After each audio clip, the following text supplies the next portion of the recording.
인사하겠습니다. 왕자님, 공주님 잘 오셨습니다. 원장님, 공주님 잘 오셨습니다. 네, 주님 안에 한 주간도 평안하실 줄 믿습니다. 그 안에 주님께서 주시는 그 은혜 안에 우리가 살아갈 때에 주님의 주시는 그 평안은, 그리고 또한 화평이, 기쁨이, 감사가 그 충만한 시간들이 함께하였기를 간절히 소망합니다. 사랑하는 우리 오멜교회 성도 여러분, 그리고 온라인으로 예배를 드리고 있는 모든 분들께 주님의 은혜와 평강이 함께 하시기를 기대합니다. 사랑하는 우리 성도 여러분, 이런 말 들어보신 적 있습니까? 힘들 때 우는 건 몇 류? 3류. 힘들 때 차는 것이 아니라 참는 것은 2류. 힘들 때 웃는 것은 1류라는 말이 있습니다. 저는 이 말이 너무나 무서운 것 같습니다. 잠시만요. 네. 차는, 여기 왜 이렇게 오타가 심한지 모르겠네요.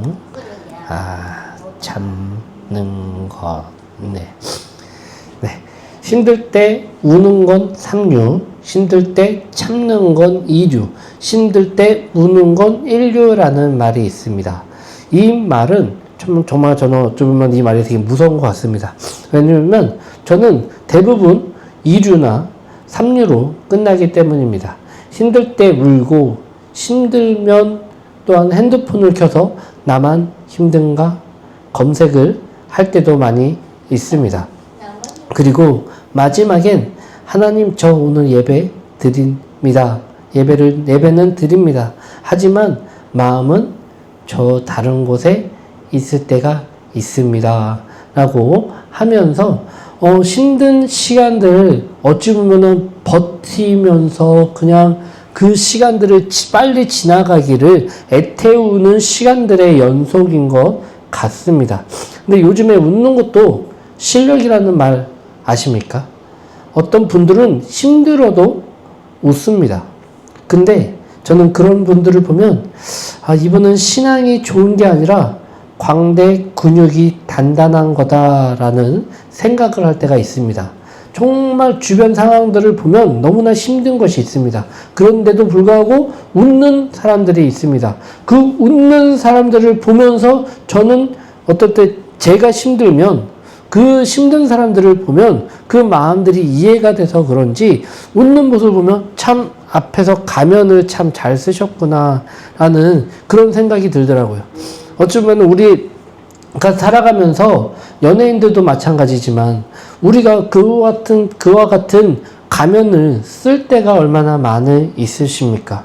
우리가 힘들 때 웃는 것이 인류라는 이 말이 우리는 어찌 보면 강박감정처럼 나는 인류가 돼야 돼. 힘들기 때문에 나는 웃는 사람이 될 거야. 라고 하면서 정말 우러나오는 웃음이 아니라 억지로 그 웃음을 만들어 짜내서 나는 힘들기 때문에 지금 이 힘든 거를 웃는 것이 아니라 참는 것이 아니라 나 그냥 웃어버릴 거야.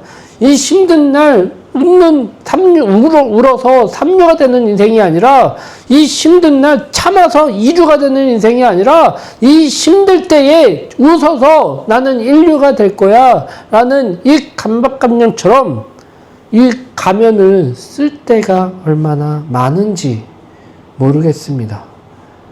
세상은 웃어야 된다고 우리에게 말을 합니다. 힘들 때 웃어야 돼.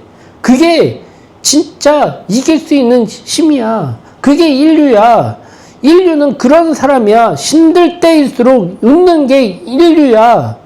나는 힘들 때 우는 사람들을 3류 취급하는 우리 세상에 살고 있지는 않은지 우리 보아야 됩니다.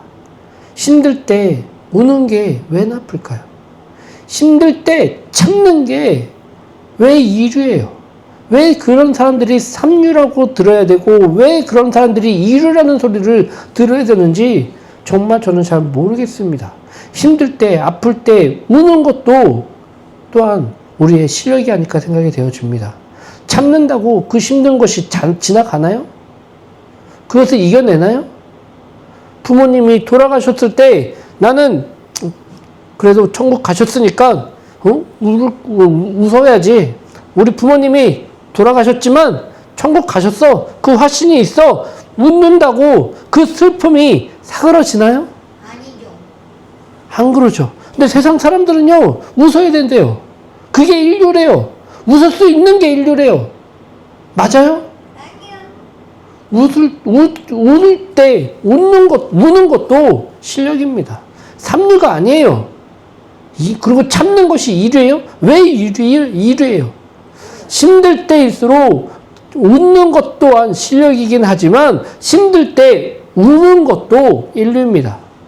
힘들 때 참는 것도 이류가 아니라 인류라는 것이에요. 힘들 때 또한 웃을 수 있죠. 웃어야 되는 상황들이 있어요. 내가 내가 방송 일을 하고 있는 연예인이라고 생각해 보세요. 내가 힘든 일이 있다고 해서 대중들 앞에서 힘든 거를 티내는 거는 어찌 보면은 좀 모자랄 수 있죠. 안타까울 수 있죠. 그런 사람에서는 웃어야 되죠. 그런데 내 삶으로 돌아왔을 때, 아픔을 겪었을 때 그 아픔을 충분히 쏟아내야 돼요. 그래야 힘든 것을 이겨낼 수 있는 체력이 생기는 거 아니겠습니까? 여러분, 여기서 중요한 것은 괜찮은 척 하라는 얘기가 아닙니다. 나는 괜찮은 척 하는 사람들이 인류야. 이런 말이 아닙니다. 나는 괜찮아요. 근데 보통 누가 이런 얘기를 누가 제일 많이 할까요? 안 괜찮은 사람이 제일 많이 합니다. 안 괜찮기 때문에 저도요, 괜찮습니다 라고 말하면서, 그런 말하는 사람들은요, 그때부터 이미 괜찮은 것이 아니라 점점점 더 무너지고 있는 때일 수도 있다는 것이에요. 나는 이런 웃는 가면을 써서 괜찮은 척, 사람들 앞에 위로를 하는 사람들 앞에 괜찮은 척 가면을 쓰지만 내 속은 썩어지잖아요. 망가지잖아요. 아플 때 아픈 척이 아니라 아파해야 돼요. 슬플 때 슬픈 척이 아니라 슬퍼해야 돼요. 그것을 다 쏟아내야, 그 감정을 충분히 쏟아내야 이길 수 있는 체력이 생기는 거 아니겠어요? 감춘다고 가면 뒤에 숨어서 계속 그것을 끌고 간다 그러면 나중에 문제가 되잖아요. 결국에는 이 안에 그 골마 터진 그것들이 터지는 순간 정말 우울증이라든가 우리가 더 힘든 그 상황들을 우리는 살 수밖에 없는 것 아니겠습니까? 그런데 성경에서는요, 참 친절하게도 믿음 좋은 사람들은요, 다 웃고 다니고 강철 멘탈로 살았을 것 같은데 아닙니다. 성경에서는 많은 인물들이 나오잖아요. 그쵸? 성경에서는 아브라함도 나오고요, 이삭도 나오고요, 또 여러 가지 다양한 사람들이 나옵니다. 단 한 번에 이름만 나오는 사람도 있고요, 그의 인생 스토리가 딱 기록되어 있는 사람도 있습니다. 그런데 그 사람들의 인생을 쫙 보면 참 웃는 모습만 있는 것이 아니라 우는 모습과 슬퍼하는 모습과 또한 좌절 가운데에 또한 우울증에 두려워하는 마음속에 있는 것들을 다 성경에서는 보여주고 있다는 것입니다. 감사한 거 아니겠습니까? 믿음의 사람들이라고 한다 그러면 이 좌절 가운데, 두려움 가운데에 그걸 이겨내고 이걸 딱 기쁜 웃음 가운데 이렇게 승리하는 모습만 보여줘야 되는데 성경에서는 아니더라고요. 정말 아니더라고요. 좌절 가운데 빠졌던 그 형제가 자신을 팔았던 사람이 누구예요? 형제가 자신을 죽이려고 했던 사람이 누구예요? 성경에 나오면 누구죠? 되게 유명한 사람인데? 꿈의 사람? 요셉. 제가 요셉을 진짜 좋아하거든요. 근데 요셉을 보세요. 인생을 보세요. 갑자기 어느 순간 짠 나타나고 총리가 되었나요? 아니요. 그의 인생에서 형제들이 자신을 치기 질투하여 죽이려고 하다가 그 죽일 위험 앞에 어디에 이렇게 종으로 팔아버리잖아요. 그와 같은 또한 누명 가운데에 옥에도 갇히고요. 죽을 위험들이 너무나 수많은 상황들 가운데에 있어요. 그리고 그 원수를 갚을 시기도 옵니다.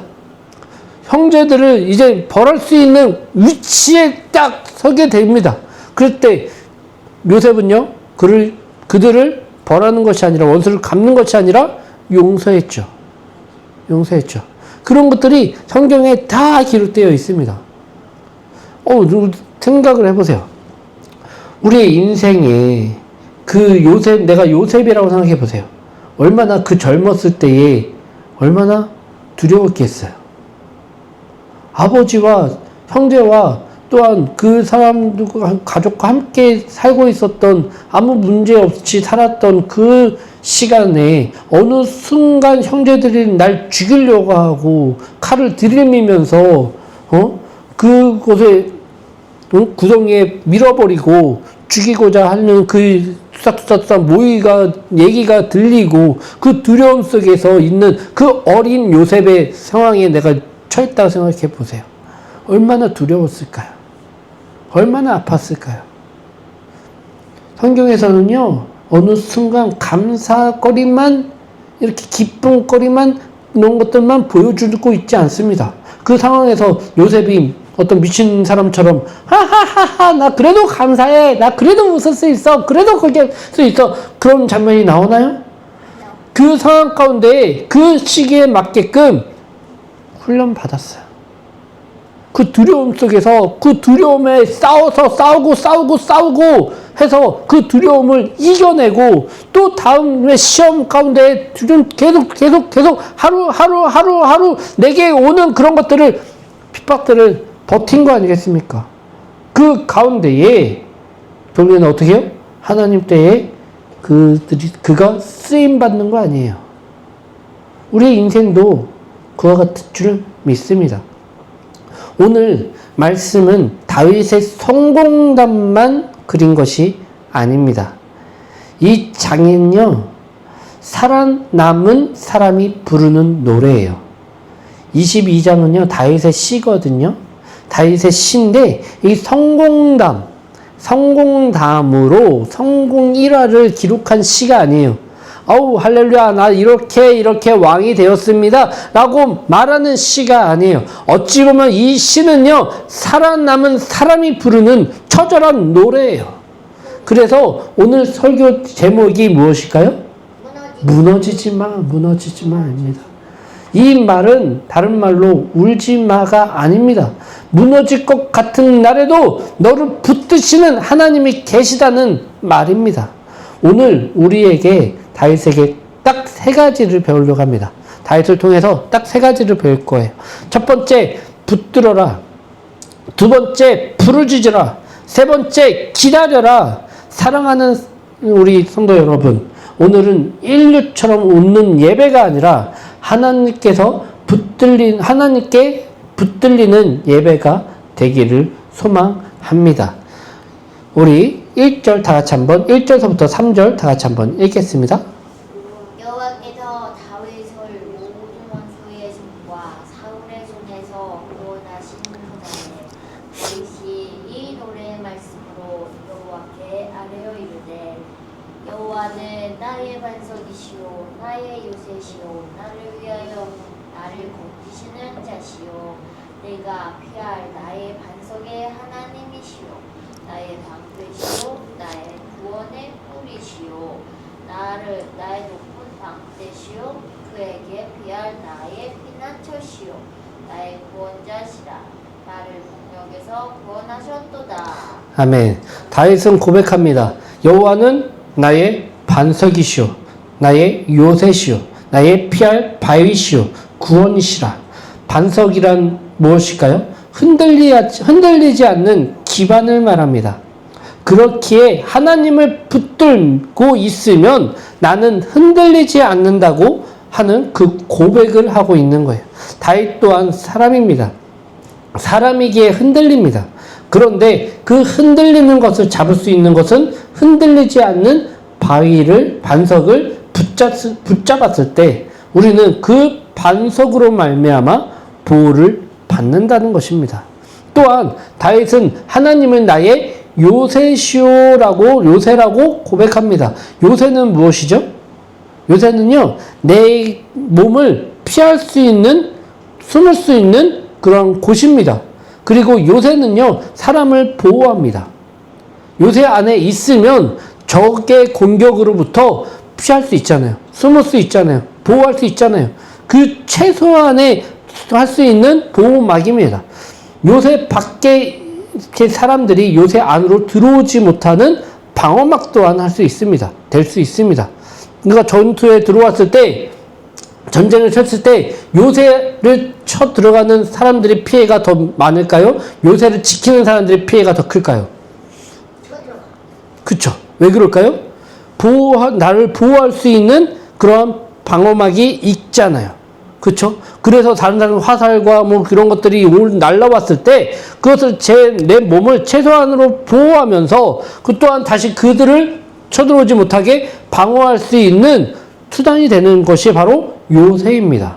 요새는 함부로 이렇게 막 쉽게 막 무너뜨릴 수 있는 것이라면 요새라고 부르지 않습니다. 적이 정말 그 요새를 함락하기 위해서는 정말 그것보다 몇 배의 그 요새 안에 있는 사람들의 몇 배의 군사력으로 그 지역을 침략해야지 간신히 그것을 함락할 수 있는 거예요. 압도적인 거기가 아니라면 정말 그 요새를 함락하는 것은 쉽지가 않습니다. 그처럼 우리가 다윗은 이렇게 얘기하는 거예요. 하나님은 나의 요새시오. 내가 필요할 때, 내가 숨어야 될 때, 내가 나를 보호할 때, 내가 어디로 숨어야 된다? 바로 하나님의 그 요새를 경험하는 것이에요. 다윗은 또한 하나님을 뭐라고 얘기할까요? 나의 방패라고 고백합니다. 방패는 가장 가까이에 있는 적들의 공격을 최소한으로 어쨌든 간에 안전하게 나를 보호하는 안정장치예요. 방패로 말미암아 바람도, 화살도, 칼도, 그 창도 그것들을 최소한으로 막을 수 있습니다. 가장 가까이 있는 그 상황 가운데에 나를 최소한으로 보호할 수 있는, 안전하게 보호할 수 있고 그 보호막으로 이런 말미암아 싸울 수 있는 그런 것이 바로 방패 아닙니까? 최전방에서 그 전투에 나가서 나를 최소한으로 안전하게 지킬 수 있는 방어막, 방패, 하나님은 나와 그와 같은 존재라고 지금 다윗은 얘기하고 있는 거예요. 마지막으로 다윗은요, 하나님은 나의 구원의 뿔이라고 말합니다. 고백합니다. 구원의 뿔이라 함은 저기 앞에 있다면, 저기 앞으로 있다면 함부로 덤빌 수 없습니다. 이렇게 황소 같은 거 보시죠. 황소가 이렇게 뿔이 있잖아요. 그렇죠? 그 소는 별로 이렇게 조금 연약한 것 같긴 하지만 힘은 센다고 치지만 이렇게 뿔이 있다 그러면 뿔이 뭐예요? 단단하죠. 그렇죠? 뿔이에요. 요거가 이렇게 사자도 그런 큰 등치에 뿔이 있는 그 소리들을 함부로 먹을 수 있나요? 잡을 수 있나요? 못하죠. 왜 그럴까요? 그 뿔로 인해서 들이받치면 누가 더 크게 다쳐요? 공격하는 애가 다치는 거예요. 아무리 연약한 초식동물이지만 그 구원의 그가 있는 뿔로 말미암아 들이받치면 그의 생명이 위험하기 때문에 함부로 할 수 없는 거 아니겠습니까? 지금 다윗은 얘기하고 있는 거예요. 하나님은 나의 구원의 뿔이다. 다른 나를 공격하려고 하는 사람들이 하나님의 구원의 뿔로 말미암아 나를 함부로 이렇게 올 수 없고 쳐들어올 수 없고 나를 해하려고 할 수조차 못한다라고 말하는 그 고백입니다. 이 고백으로 다윗은 이와 같은 고백으로 무너지지 않으려면 상황이 아니라 하나님을 먼저 붙들어야 합니다라고 말하는 겁니다. 1절서부터 3절까지 내용은 바로 승리의 함성의 노래가 아니라 나의 삶, 나의 힘든 여정 가운데에 내 인생 가운데에 돌아보니 하나님은 나의 반석이시오, 나의 요새시오, 나의 바위시오, 나의 구원의 뿔이시니라. 이것은 느끼면서 내가 살았다. 나의 인생에서 감사할 거리만 있었던 것이 아니라 죽을 위험 가운데, 두려움 가운데, 외로움 가운데 있을 때에 나를 지켜주셨던 분은 하나님 뿐이었다라는 그 고백입니다. 다윗은 다윗의 여정에 한번 보세요. 젊었을 때도 고생 많이 했잖아요. 그쵸? 진짜 고생이랑 고생 다 열심히 했어요. 물론 기쁜 일도 있었죠. 감사한 일도 있었죠. 그런데 두려움과 외로움과 또한 그 상황 속에서 벗어나고 싶은 상황들이 얼마나 많았어요. 다윗만 보더라도, 다윗의 인생만 보더라도 그 같은 상황들이 연소가 아니었어요? 그리고 그가 왕이 될 때까지 그가 한 게 뭐 있어요? 왕이 되고자 그렇게 한 것도 아니었잖아요. 그런데 누가 왕이 세웠어요? 유다 사람들이 먼저 다윗을 찾아와 왕으로 삼은 거 아니겠어요? 다윗이 왕이 되고자 쿠데타를 일으켰어요? 뭐를 했어요? 아무것도 한 것이 없잖아요. 그런데 사람들이 자신을 높였어요. 자신을 선택하여 왕으로 삼았어요. 남유다 그렇게 자신들을 왕으로 세우지 않습니다. 왜? 우리는 하나님의 사람입니다. 하나님의 선택받은 백성이기 때문에 왕이 우리를 다스리는 것을 반대합니다. 라고 말했던 이 유다의 사람들이, 유다의 지도자들이 다윗을 왕으로 삼았다는 것이에요. 그리고 그게 끝냈나요? 북이스라엘 사람들이 다윗께서 찾아와서 우리의 왕이 되어 주십시오. 라고 먼저 손 내밀었어요. 그랬더니 어떻게 돼요? 그가 이스라엘을 차지하려고 뭐 했나요? 아니에요. 누가 했어요? 그 사람들이 먼저 다가와 왕이 되어 주십시오. 요청한 거 아니겠어요? 그리고 또한 이 분열된 남북 간에 통합시키기 위해서는 북에서 성으로 만들어 있으면 남쪽에 있는 사람들이 소외된다고 말할 것이고, 남쪽에 자신의 궁을 세우면 그 북쪽에 있는 사람들이 또한 편애를 받고 있다 또한 얘기하기 때문에 그 중간에 있는 예루살렘이라는 그곳에 또한 왕이 되어 그곳에서 이 두 나라를 어쩌면 연합된 이 나라로 다스리는 왕이 된 거 아니겠습니까? 그럼 끝났나요? 그의 노년 생활에 어찌 보면은 그의 인생의 단 한 번의 실수로 말미암아 자신의 아들이 쿠데타를 일으킬 때에 어떻게 한 번도 못하는 그러한 처지 가운데 있는 다윗의 모습도 보았잖아요. 그것을 끝나나요? 다시 이 연합된 이 나라가 다시 한번 그 쿠데타로 인해서, 자신의 아들의 쿠데타로 인해서 그 쿠데타가 또 일어나고, 그거 끝나나요? 그것이 끝이 아니라 또한 이 블레셋이라는 이 나라가 다시 한번 이 위기 가운데, 이 혼란 가운데 쳐들어와서 다시 한번 이 나라를 흔들려고 위협 가운데 빠뜨리는 그 상황 가운데 또 내몰리게 됩니다. 그의 인생은 어찌 보면 기쁨과 감사와 은혜만 충만했던 삶이 아니었어요. 힘든 날도 있고 외로운 날도 있고 아픔 가운데 살았었고요. 그 가운데 두려움 속에서 내 자식에게 배반도 당하는 그 안타까운 상황 속에서 살고 있었던 것이 바로 다윗입니다. 그랬던 다윗이 얘기합니다. 여호와께서 다윗을 모든 원수의 손과 사울의 손에서 구원하신 그 날에 다윗이 이 노래의 말씀으로 여호와께 아뢰요 이르되 여호와는 나의 반석이시요 나의 요새시요 나를 위하여 나를 건지시는 자시요 내가 피할 나의 반석이시요 나의 방패시요 나의 구원의 뿌리시요 나의 높은 망대시요 그에게 피할 나의 피난처시요 나의 구원자시라 나를 폭력에서 구원하셨도다. 할렐루야. 내가 살아보니까 내가 붙을 수 있는 것은 이 세상의 존재가 아니라 이 세상의 사람 이런 의지할 모든 그런 것들이 아니라 힘이 아니라 누구? 바로 여호와 한 분밖에 없더라 라고 고백하는 것입니다. 그리고 다윗이 그렇게 또한 말합니다. 부르짖으라. 우리 4절서부터 7절까지 다 같이 한번 읽겠습니다. 내가 찬송 받으실 아래 여호와께 아뢰리니 내 원수들에게서 구원을 받으리로다. 사망의 물결이 나를 애우고 불의의 창수가 나를 두렵게 하였으며 수월의 줄이 나를 두르고 사망의 울무가 내게 이르렀도다. 네. 7절. 내가 반란 중에서 여호와께 아뢰며 나의 하나님께 아뢰었더니 그가 그의 성전에서 내 소리를 들으시며 나의 부르짖음이 그의 귀에 들렸도다. 아멘. 여기서 다윗은요, 하나님께 쓰임받은 사람이라고 우리는 당당히 얘기할 수 있죠. 근데 그 삶 가운데 정말 다양한 사건과 사건들이 있었죠. 여러분들 같으면 그 상황 가운데 이겨낼 수 있었을까요? 버틸 수 있었을까요? 그건 모릅니다. 그쵸? 몰라요.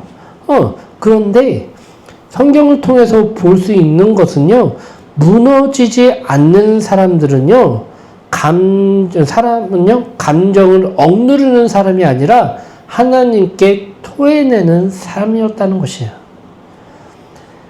그 다윗이 위기 가운데 누구한테 나왔나요? 그의 버틸 수 있는 힘은 누구한테 나왔나요?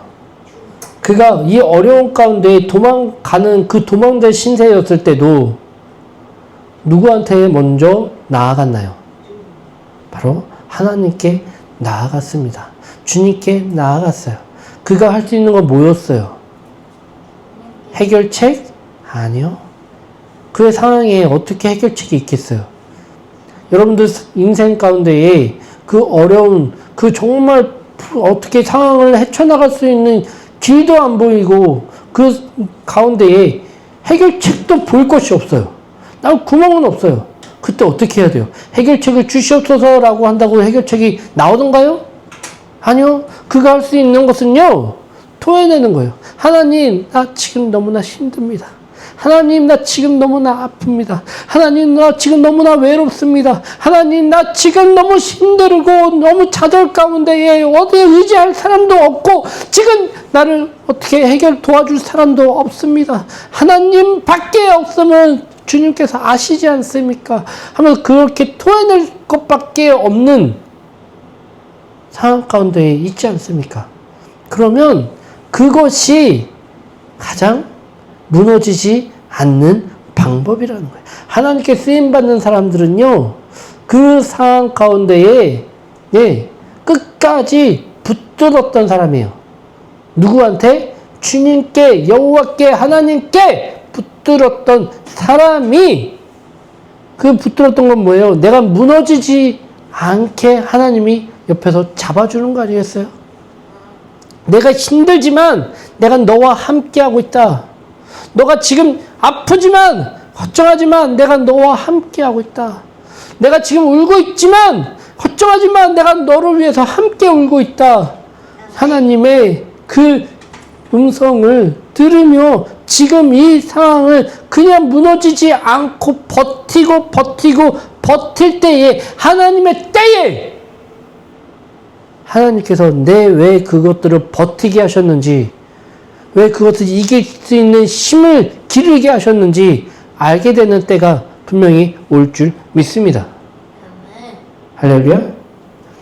진정한 하나님께 쓰임받는 사람들은요, 아픔을 없는 사람들, 그런 인내를 필요가 없는 사람들, 어느 순간에 짱 나타난 영웅처럼 이 나라를 구하는 사람이 하나님께 쓰임받는 사람이 아니라 하나님께 토해내는 사람이 하나님께 쓰임받는 사람이라는 것을 우리 다윗을 통해서 볼 수 있습니다. 다윗은 자신이 겪은 위기를 이렇게 말합니다. 표현합니다. 사망의 물결, 수월의 줄. 자신의 인생을 돌아보자 이렇게 얘기합니다. 그 한마디로 요약할 수 있어요. 사망의 물결이었다. 수월의 줄이었다. 이는요, 죽음이 몰려오는 느낌이라는 말이에요. 죽음 가운데 정말 코앞까지 나는 그 상황 가운데 매몰렸다라는 것이에요. 누가 나를 죽여도 그냥 이상하지 않는 그 상황 가운데 나는 버텼다라는 것을 우리 알 수 있을 줄 믿습니다. 다윗 또한 이 현실의 압박과 두려움의 공포 앞에서 죽음의 두려움을 이와 같이 표현하고 있는 것이에요. 다윗도 자신의 상황 가운데 죽을 것 같이 힘들다고 얘기하는 거예요. 그때 당시에는 물론 그 인생의 가운데에 막 하지는 않았지만 그 노년기에 그 젊은 인생의 그 하나님 나의 삶을 돌아볼 때에 죽을 만큼 힘들었다. 근데 그때 당시에 그것을 버틸 때는요, 그가 했을 때 있었던 거는 무조건 뭐예요? 여호와께 붙들리는 거, 여호와만 붙는 거, 하나님께 나아가는 거, 하나님의 기도로 하나님 살려주시옵소서! 라고 말할 수 있는 그것밖에 없어. 그거는 진짜 그 절박한 가운데에 이건 생각할 것도 없는 거예요. 이거를 나 지금 외롭다, 나 지금 아프다, 죽음의 유령 가운데 나 죽겠다라고 말할 수도 없어요. 왜? 난 지금 이게 지금 절박하기 때문에, 이 하나님 앞에 붙들리는 그것 절박하기 때문에 그 가운데 내 신세를 한탄하고 할 수 있는 시간이 없는 거예요. 왜? 내가 하나님이 도와주지 않으면 내가 죽겠거든요. 죽을 수밖에 없거든요. 그렇기 때문에 지금 다윗은 여러분들에게 얘기하고 있는 거예요. 하나님을 붙드는 것이 최고의 방법이다. 할렐루야? 할렐루야? 믿음은요, 괜찮은 척이 아니라 부르짖는 용기입니다. 기도는 잘하는 게 목표가 될 수 없습니다. 기도는 하나님께 말하는 것이 시작입니다. 주님, 저 무너질 것 같아요. 도와주세요. 주님, 저 좀 살려주세요. 주님, 이 상황을 이길 수 있는 힘을 주세요. 견딜 수 있는 인내를 내게 허락해 주세요. 하나님, 난 버틸 수 있는 용기를 주세요. 하나님께 부르짖을 때 하나님의 역사가 일어났던 것처럼 다윗은 부르짖지 않는다고 하여 다윗이 부르짖지 않는다고 하여 하나님께서는 다윗을 보호하지 않는 것은 아닙니다. 그렇죠? 하나님께서 선택했던 기름 부은 그 왕 다윗이 하나님께 부르짖지 않았다고 해서 하나님은 다윗을 보호하지 않을까요? 보호하시죠. 그럼에도 불구하고 보호하셔요. 그런데 하나님은 원하셔요. 그럼에도 불구하고 부르짖으라. 내가 부르짖지 않아도 하나님은 다 아세요. 근데 하나님은 원하셔요. 그럼에도 불구하고 부르짖으라. 내가 힘든 거 하나님 다 아셔요. 그런데 하나님은 원하셔요. 그럼에도 불구하고 부르짖으라. 그럴 때 하나님의 역사가 일어납니다. 하나님은 다 아심에도 불구하고 부르짖을 때 내 믿음이 성장하여 그 믿음으로 말미암아 하나님께 쓰임받을 때 정말 그것이 나에게 무기가 되어 귀하게 쓰임받는 통로가 된다는 것을 우리는 알아야 될 줄 믿습니다. 아프십니까? 힘드십니까? 상황이 복잡하게 꼬여 있습니까? 괜찮은 척이 아니라 부르짖을 때 해결받을 수 있습니다. 할렐루야? 그러면 부르짖을 때 뭐가 나을까요? 이거 별거 아니다. 다윗이 그렇게 했잖아요. 정말 위기 가운데 나 죽을 수밖에 없는 그 상황 가운데에 부르짖었더니 하나님의 명령대로 하였더니 승리했어요. 할렐루야? 그 부르짖었더니 하나님께서 하라는 대로 순종하였더니 그것이 그냥 깨끗하게 해결되었어요. 부르짖을 때 해결책이 나올 줄 믿습니다. 부르짖을 때 하나님의 역사가 일어납니다. 부르짖을 때 하나님께서 일하신다는 것이에요. 부르짖을 때 내가 성장하고 더욱더 하나님께서 알려주시고 순종의 역사가 일어나는 거예요.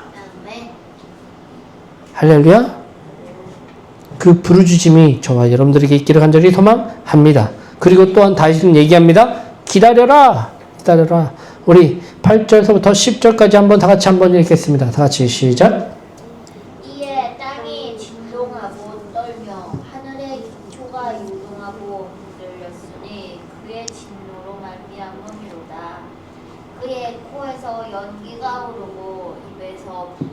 나와 사르며 그 불이 숱이 피었도다.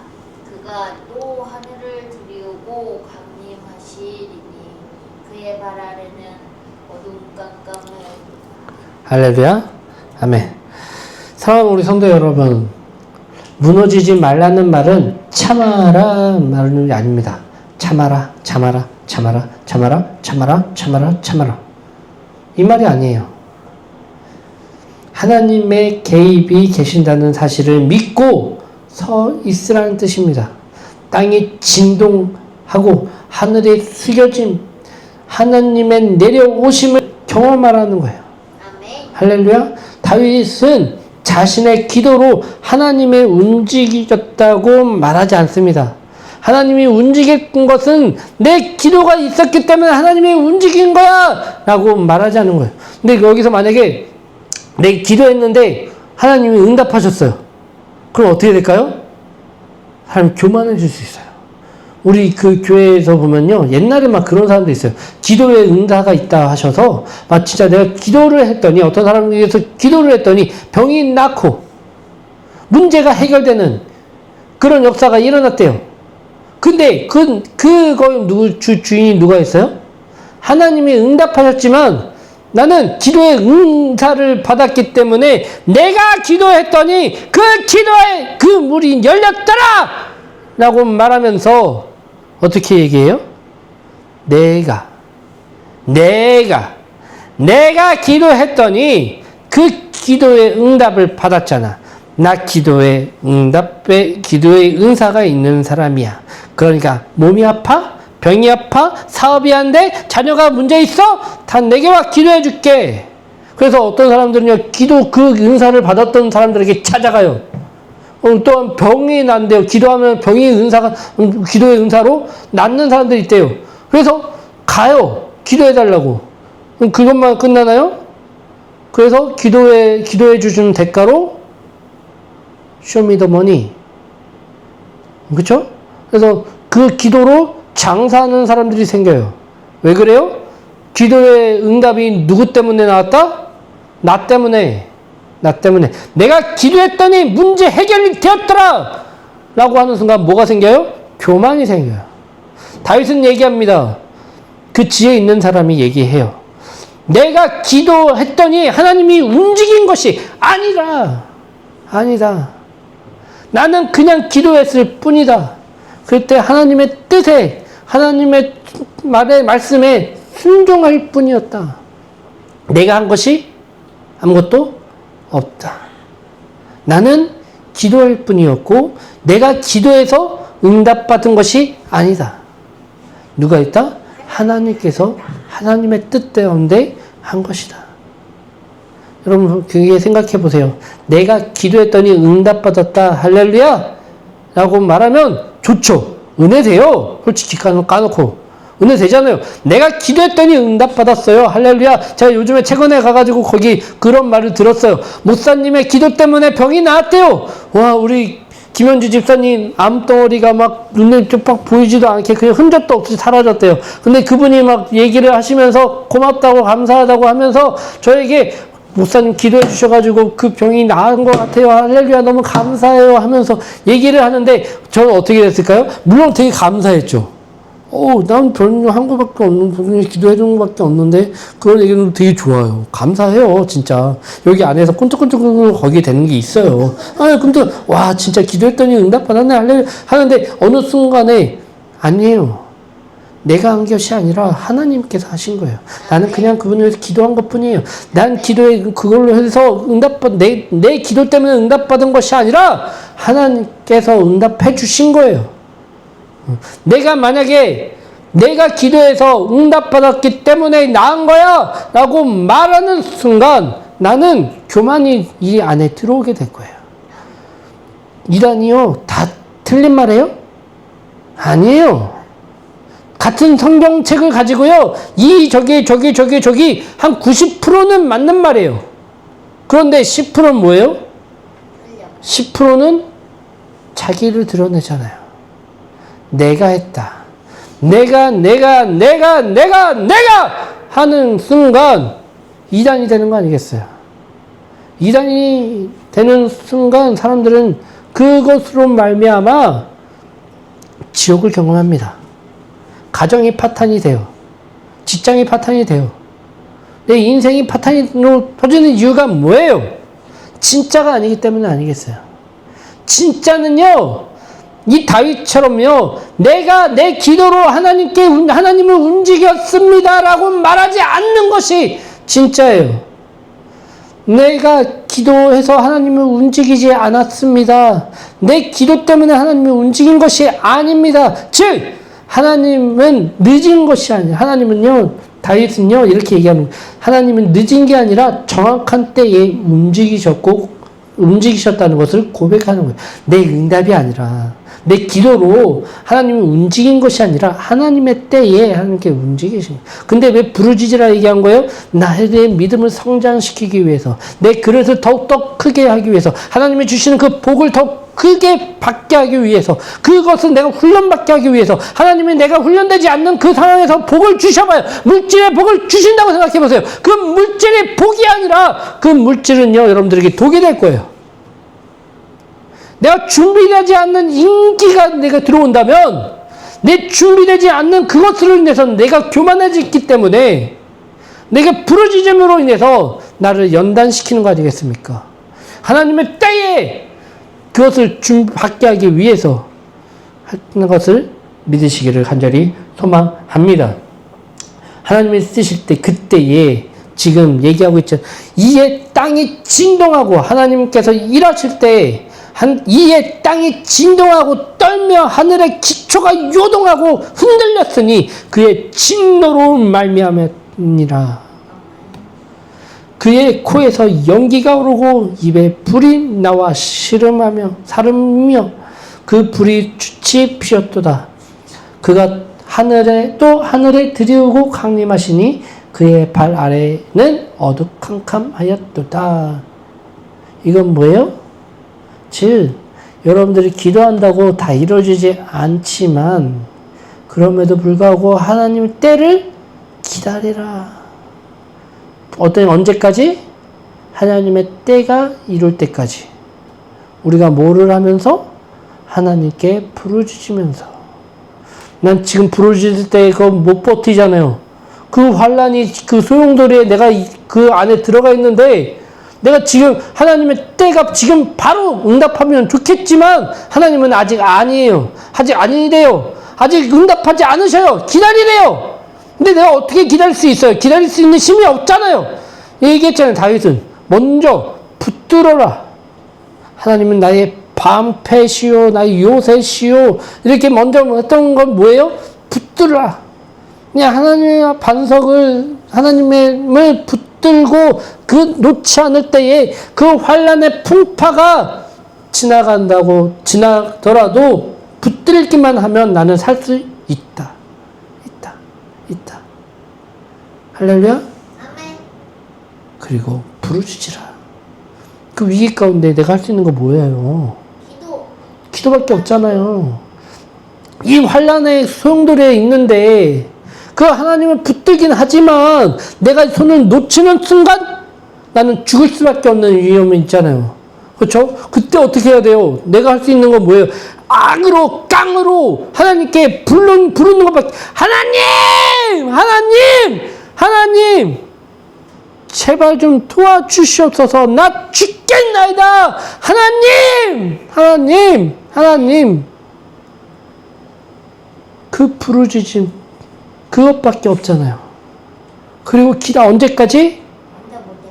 그렇죠. 응답 올 때까지.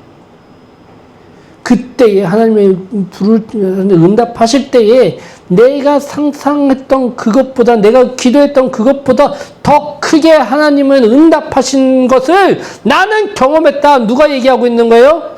다윗의 노년 때에 지금 백성들에게 자신의 고백으로 지금 시로 남기고 있는 것 아니겠습니까? 여러분들의 삶이, 내 삶이 흔들려도 하나님은 내 편이고 일하고 계십니다. 그러니 다윗이 그러했던 것처럼 무너지지 마십시오. 하나님께서 지금 나를 위하여, 우리를 위하여 일하고 계십니다. 내 때가 아닌 하나님의 때에 하나님의 방법으로 하나님은 일하십니다.